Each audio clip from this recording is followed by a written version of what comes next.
Corona के बाद monkey pox ने पूरे देश भर में चिंता बढ़ा दी है। देश की बात करें तो आज मंकी पॉक्स से केरल में एक व्यक्ति की मौत चिन्हित की गई। वहीं दूसरी ओर राजस्थान के अंदर संदिग्ध रोगी भी मिला है। एहतियातन इस मरीज को RUHS अस्पताल में आइसोलेशन में रखा गया है। राजस्थान में मंकी पॉक्स के संदिग्ध रोगों ने एक बार फिर से सभी की चिंता बढ़ा दी है। RUHS में अजमेर जिले के किशनगढ़ से शिफ्ट किए गए मरीज में संदिग्ध लक्षण मिल रहे हैं। RUHS अस्पताल के अधीक्षक डॉक्टर अजीत सिंह की माने तो 20 साल के युवक को किशनगढ़ से रविवार देर रात को जयपुर रेफर किया गया था। वह बेंगलोर में पढ़ाई कर रहा था और उसे बुखार आने और शरीर में दाने दिखने के बाद संदिग्ध मानते हुए जयपुर रेफर किया गया है। सतर्कता बरतते हुए मरीज को आइसोलेशन में रखा गया है। उसके सैंपल मंकी पॉक्स की जांच के लिए SMS मेडिकल कॉलेज भिजवाए गए हैं। इसके अलावा भरतपुर का भी एक मरीज जो है आज सुबह भर्ती किया गया है, जिसको भी संदिग्ध माना जा रहा है। मंकी पॉक्स का भले ही राजस्थान में अभी तक कोई केस नहीं आया हो, लेकिन चिकित्सा विभाग पूरी तरह से अलर्ट है। हाल ही में चिकित्सा विभाग ने पूरे प्रदेश भर के लिए अलर्ट जारी करते हुए एडवाइजरी भी दी है, जिसमें बताया गया कि किस तरह के लक्षण इस बीमारी में दिखते हैं। थार के वीर और मलानी के लाल ने विश्व शांति के लिए 7 समंदर पार कांगो में अपनी शहादत दे दी, जिनका पार्थिव देह आज उनके पैतृक गांव पहुंचा और राजकीय सम्मान के साथ उनका अंतिम संस्कार किया गया।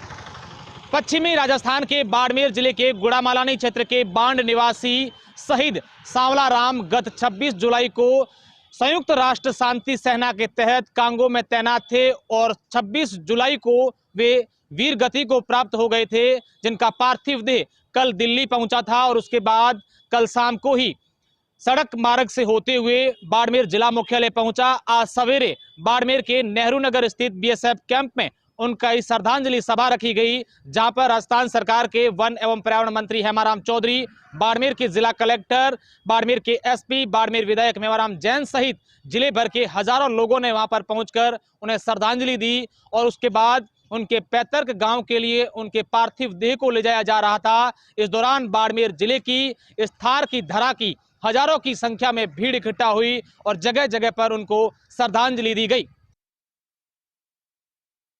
भारतमाला संघर्ष समिति इंटरचेंज रूणिया के बास की अगुवाई में आज बीकानेर में बड़ी संख्या में किसान पहुंचे।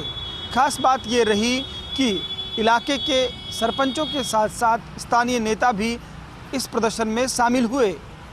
ये लोग सेरारा से वाहनों के जरिए बीकानेर तक आए और यहाँ डूंगर कॉलेज से पैदल मार्च किया। इस दौरान PCC सचिव राजेंद्र मूंड, पूर्व मंत्री वीरेंद्र बेनीवाल, कृषि उद्योग विकास बोर्ड के चेयरमैन रामेश्वर डूडी के साथ साथ भीम संस्थान के अध्यक्ष मदन मेघवाल सहित अन्य स्थानीय नेता भी मौजूद रहे। युवाओं में NSY के नेता रामनिवास कुकड़ा, बिस्नाराम सियाग सहित अन्य लोग सक्रिय रहे। यहाँ पर इन नेताओं ने एक स्वर में ये कहा कि किसानों को दिक्कत होती है, इसलिए इंटरचेंज के लिए जगह दी जाए, एक पुलिया बनाया जाए। इस बात को लेकर कलेक्ट्रेट में धरना दिया गया। बाद में वार्ता हुई। जिला कलेक्टर भगवती प्रसाद कलाल ने आश्वासन दिया है कि एक 3 सदस्यीय कमेटी बनाई गई है, जिसमें SDM और PWD के SC भी होंगे। ये कमेटी रिपोर्ट करेगी। इस रिपोर्ट के बाद आगे की रणनीति तय होगी। इनका कहना था कि ये कमेटी अपनी रिपोर्ट नितिन गडकरी को प्रेषित करेगी और उसके बाद ही कुछ चीज़ें तय होंगी। लेकिन इधर संघर्ष समिति का दावा है कि वो अपना धरना जो कि चल रहा है उसे नहीं हटाएगी। आज प्रदर्शन शांतिपूर्ण किया है, लेकिन किसानों की मांग जायज़ है, इस पर ध्यान देने की ज़रूरत है। धरने में शामिल हुए नेताओं ने सीधे तौर पर निशाना साधा और कहा कि इससे वहाँ के बासिंदों को परेशानी होगी। एक इंटरचेंज लिंक दिया जाए जिससे आसपास के गाँव वालों को दिक्कत ना हो। आसपास के इलाके के करीब 2 दर्जन गाँवों के ग्रामीण ये मांग कर रहे हैं।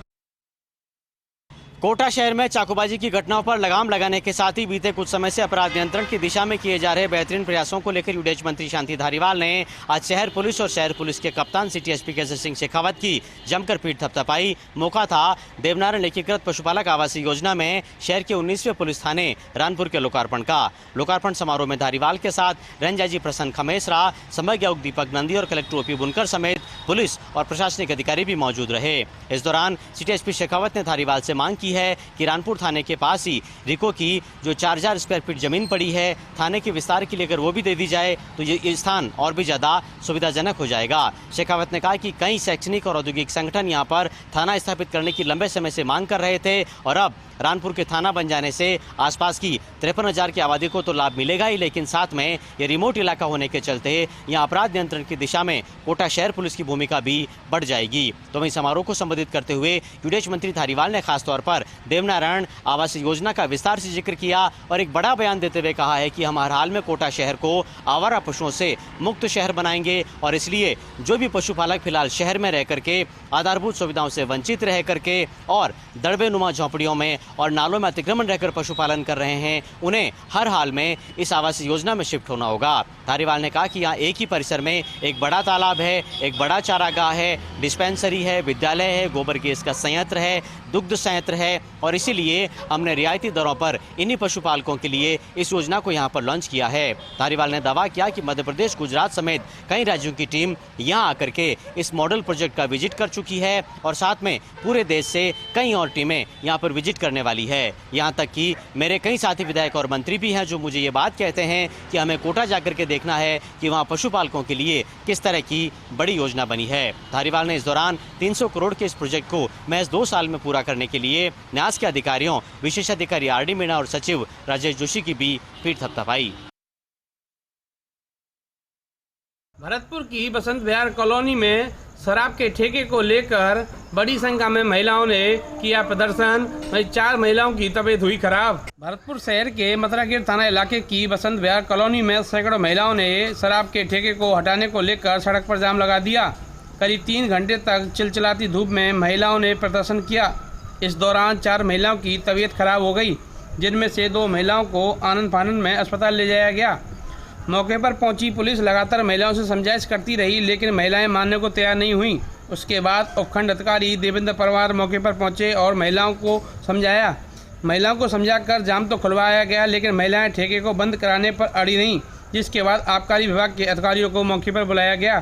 शराब के ठेके को लेकर प्रदर्शन करने वाली महिलाओं का आरोप है कि शराब ठेकेदार उन पर लूज कमेंट करता है और अपने आप को एक मंत्री का करीबी बताता है। राजस्व मंत्री रामलाल जाट आज एक दिन के प्रवास पर भीलवाड़ा रहे। इस दौरान उन्होंने भीलवाड़ा जिला कलेक्ट्रेट में आयोजित राजस्व विभाग के अधिकारियों की समीक्षा बैठक को संबोधित किया। उन्होंने इस मौके पर अधिकारियों को खास तौर से स्पष्ट रूप से निर्देश दिए कि जो निचले स्तर पर छोटे छोटे कामों के लिए आदमी को भटकना पड़ता है, ये पीड़ादायक है। उन्होंने अधिकारियों को नसीहत दी कि त्वरित कामों का निस्तारण किया जाए और लोगों को कम से कम भटकना पड़े, इसका प्रबंध किया जाए, क्योंकि सरकार की इच्छा है आम आदमी को तुरंत प्रभाव से राहत मिले और उसका काम सुलभ हो। समीक्षा बैठक के दौरान बंजर भूमि विकास बोर्ड के चेयरमैन संदीप चौधरी भी मौजूद रहे। इस दौरान उन्होंने भी चरागाह विकास को लेकर किए जा रहे प्रयासों पर प्रकाश डाला और उन्होंने कहा कि चरागाह विकास के साथ साथ बंजर भूमि को उपजाऊ बनाने के लिए लगातार सरकार प्रयासरत है और कैसे उपयोगी बनाया जाए, इस पर काम किया जा रहा है। राजस्व मंत्री रामलाल जाट ने आज अपने एक तल्ख अंदाज में अधिकारियों को साफ तौर से नसीहत दी है कि जो निचले स्तर पर काम अटके हुए हैं, उन कामों को अगर समय पर नहीं निपटाया गया और अधिकारियों की जिस तरह से शिकायतें सामने आती रही तो जरूर कड़े कदम उठाने पड़ेंगे। बांसवाड़ा जिले की सज्जनगढ़ थाना क्षेत्र की 12 लड़कियों को केरल जीआरपीएफ द्वारा दस्तावेज किया गया है। वह सभी लड़कियां 26 जुलाई को वहां पहुंची थी और उनको संदेह के आधार पर केरल पुलिस ने इसको दस्तावेज किया है और उन सभी बच्चियों को वहां के सीडब्ल्यूसी को सुपुर्द किया गया है। आरपीएफ ने नाबालिग लड़कियों को बाल कल्याण समिति को सुपुर्द किया है। इनमें से 3 के पिता भी साथ हैं। पुलिस ने सभी नाबालिगों के अभिभावकों को सूचित कर कोझिकोड बुलाया है। कोझिकोड सीडब्ल्यूसी चेयरपर्सन अब्दुल नासिर ने बताया कि 26 जुलाई देर रात कोझिकोड रेलवे पुलिस ने 12 नाबालिग को एक साथ सफ़र करते हुए देखकर पुलिस ने पूछताछ की। इसमें मामला संदिग्ध होना सामने आया, जिस पर पुलिस ने सभी नाबालिगों को स्टेशन पर उतरकर कोझिकोड सीडब्ल्यूसी को सुपुर्द कर दिया। इसके बाद पुलिस ने अनारकुलम स्थित करुणा स्कूल नामक संस्था से संपर्क किया। उन्होंने बच्चों को वहां आने की पुष्टि तो की, लेकिन जांच में पता चला कि संस्था जुवेनाइल जस्टिस एक्ट के तहत पंजीकृत नहीं है। केरल सीडब्ल्यूसी के द्वारा बच्चियों को सुरक्षित रखा गया है और जल्द ही 2 दिन के बाद में वो सभी लड़कियां यहाँ पर सकुशल बाफड़ा पहुँच जाएंगी। यह भी सभी लड़कियां सज्जनगढ़ क्षेत्र की हैं।